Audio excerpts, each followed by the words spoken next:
Okay guys, so now we are going to do the pupillary mechanism. This happens, remember, because we need to control the amount of light that enters through the eye. We say that when we are in a bright area, we want less light to enter our eye to protect our retina, and when we are in dim light, we want more light so that we may be able to perceive the image. So this action is a reflex action. You do not control it, right? So it happens quickly on its own, automatically. So this is a reflex action that controls the amount of light entering the eye by adjusting the size of the pupil, right? First, let's look at the role of the pupil and iris, right? So the pupil, remember we said, is a black circular opening in the center of the iris that allows light to enter the eye. Remember, we said it's that black thing in the very middle of your eye, but it's not really black because it's closed. It is open, right? But it looks black because it's a hole. That's why it looks black like this, right? And then the iris is a muscular structure that controls the pupil size. It has the circular muscles and the radial muscles, and they work antagonistically, right? Let's look at the structure of the iris. The iris looks something like this, and it covers, it's right outside our pupil, right? So the iris is something like this. So when they are combined, we have the pupil inside and the iris outside. And our iris has circular and radial muscles. Circular muscles look something like this, and radial muscles are like that.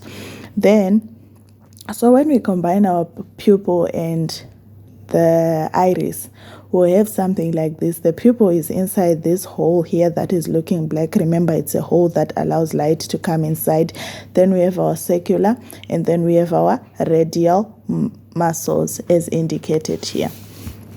So when we say that they work antagonistically, right, it means that when the other one contracts, right, when the other one contracts, the other one relaxes, and vice versa. So let's look at what happens in dim light. So in dim light, we want more light to enter the eye.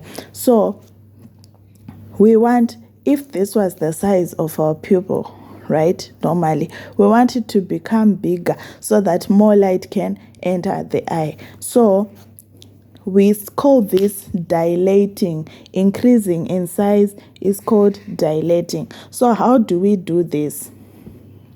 We do this by contracting the radial muscles and relaxing our circular muscles. So imagine if we have our circular muscles and radial muscles. If we make, let's say these are our circular muscles, they are relaxed, right? But then we tighten our radial muscles so that they pull in this direction, right? It makes this hole to become bigger so that it allows more light inside. So that's how our eyes adjust to the dim light. Now let us go to the bright light.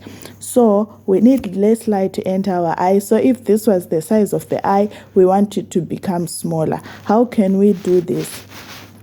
If we relax these ones, we relax them. When we relax them and we make these tight, that means that the pressure will be coming to close the pupil here. So this pupil will become smaller. So less light will enter.